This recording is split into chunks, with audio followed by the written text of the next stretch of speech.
Alors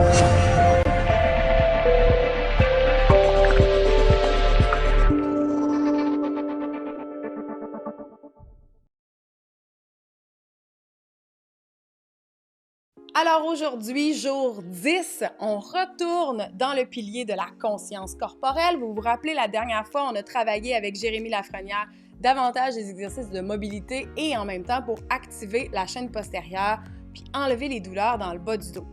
Aujourd'hui, on va faire la même chose toujours avec Jérémy, mais on va aller travailler le haut du dos pour nous assurer également qu'on va aller chercher de la mobilité. Soyez sans crainte, ce n'est pas un entraînement d'intensité, c'est vraiment un entraînement tout en douceur. Bon entraînement! Donc aujourd'hui, on va travailler notre posture, donc plus le haut du dos. On commence par un autograndissement. Pour s'aider, on vient chercher une grande inspiration. Donc, on commence un petit peu en rotation interne des pieds, vraiment comme à peu près largeur du bassin. On peut venir s'aider le petit doigt va venir chercher le petit os du bassin, puis le pouce va venir chercher la dernière côte. Donc, de cette façon-là, on est capable de prendre conscience.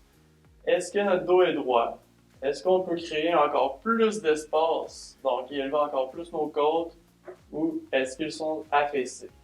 Donc, parfois, on peut s'aider de cet instrument de mesure-là pour savoir est-ce que je suis en trop grande inclinaison ou si je suis bien grand. Bon. Premièrement, on rentre le menton. Donc, quand on rentre le menton, on le recule complètement derrière. On tire la tête vers le haut. On abaisse les épaules. Puis, on prend notre grande inspiration, mais de 360 degrés. Donc, on vient gonfler une ballonne complètement à 360 degrés entre les omoplates. Puis, ça va venir élever chaque côte de quelques centimètres à chaque inspiration. Donc, on prend une grande inspiration profonde. Et en expirant, on expire en rentrant le ventre pour garder l'espace qu'on vient de créer, donc l'élévation qu'on vient de créer. Donc, on reste toujours bien grand, puis on continue d'élever nos côtes thoraciques en prenant des respirations consécutives. C'est un peu différent on a toujours appris à gonfler le ventre pour respirer parce qu'en fait, quand on est en entraînement puis qu'on est en train de vraiment travailler sur une contraction au niveau des abdominaux, ben vous ne pouvez plus gonfler le ventre. C'est pour ça que cette respiration-là, elle est super intéressante quand on court, quand on fait de la musculation ou peu importe. Donc, elle vient changer la donne pour avoir plus d'oxygène puis ça nous permet de travailler plus. Donc, justement, cette inspiration-là nous aide à élever les côtes pour aller chercher encore plus une verticalisation de la colonne thoracique. Ça vient aider à sentir bien la bonne posture.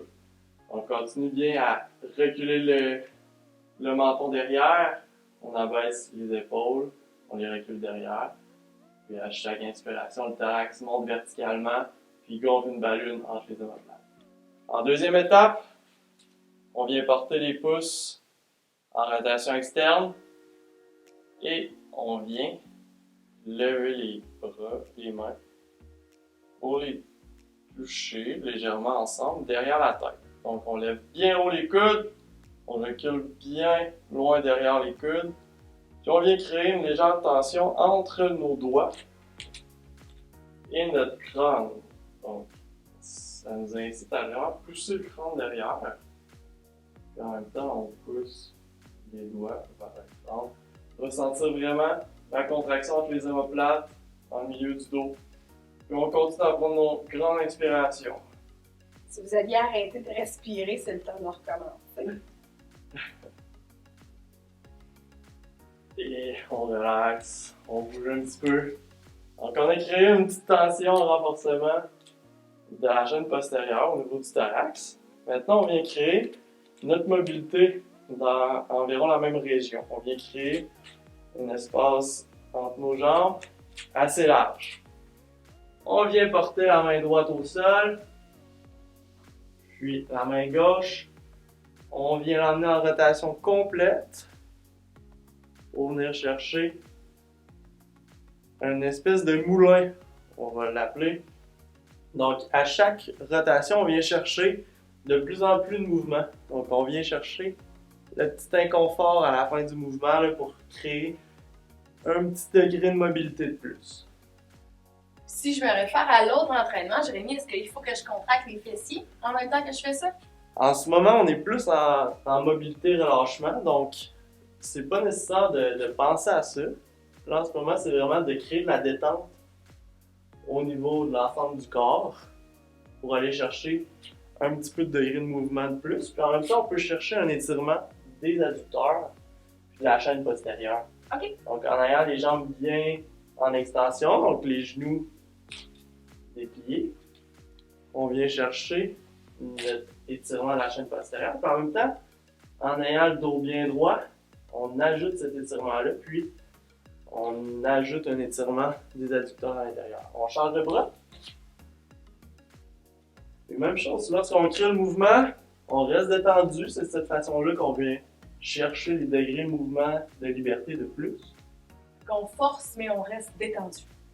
Exactement. Donc, si on est trop crispé, ça nous amène un petit peu moins loin dans nos degrés de mobilité. Donc, c'est moins idéal. On garde le bas du dos bien droit, bien courbé pour aller chercher notre étirement derrière aussi en même temps, des adducteurs. Là, on peut venir en même temps avec la tête, suivre notre main jusqu'en haut. Si, comme moi, vous sentez un petit craquement, c'est que vous allez chercher au niveau du thorax 1 degré de mobilité de plus. Et on se relève en créant une pression des pieds vers l'intérieur. Maintenant, on vient chercher notre pied droit devant. Donc, comme en fente. Autant de pression des deux pieds. On vient bien droit, verticalement. On vient porter la main droite bien devant avec une ouverture complète de la main. Donc, ensuite, la main gauche va venir regarder par terre. On vient s'auto-grandir, on rentre le menton, on reste bien droit. Puis là, tranquillement, on vient glisser notre main tout le long du bras, tout le long du corps, en gardant le coude bien haut. Toujours le plus haut possible. Puis, on vient jusqu'à la fin chercher le plus d'espacement entre notre main qui est devant et le coude qui est derrière. On ramène tranquillement. Notre tête devrait toujours regarder devant. Oh. Donc là, on tire à l'arc en ce moment. On tire le coude derrière. Ça vient travailler quoi? Même chose, c'est de la mobilité au niveau du thorax. Dans le haut du dos, on devrait sentir entre les omoplates. Puis aussi, au niveau du cou, là, si on reste bien le menton derrière, ça vient travailler un renforcement là. Donc, c'est encore une fois renforcement postural, mais en même temps, on crée de la mobilité. OK, fait que finalement, c'est le remède à de façon qu'on est comme ça. Puis, C'est ça. OK. On vient ouvrir au lieu de refermer les épaules devant. Donc, les épaules reviennent derrière. Là, vraiment, il faut axer là, de glisser le pouce tout le long du bras, de l'épaule, du thorax.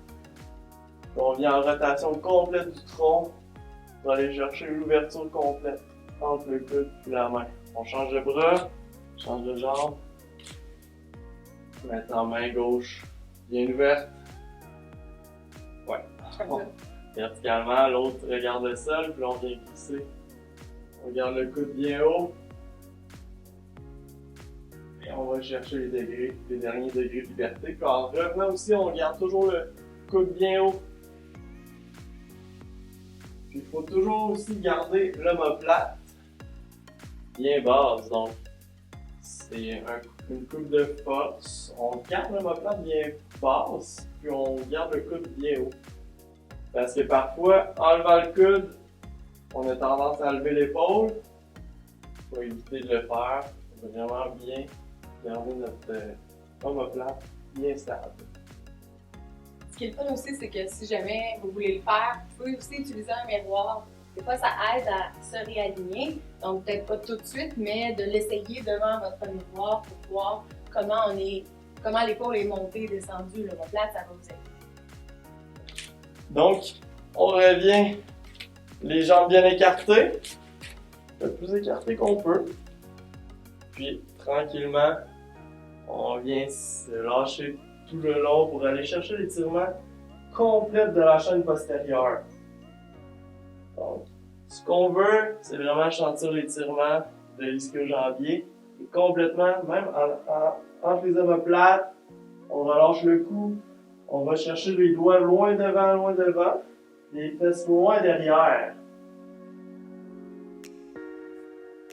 Puis, on vient marcher avec les mains à droite, créant notre pression vraiment plus sur la jambe droite.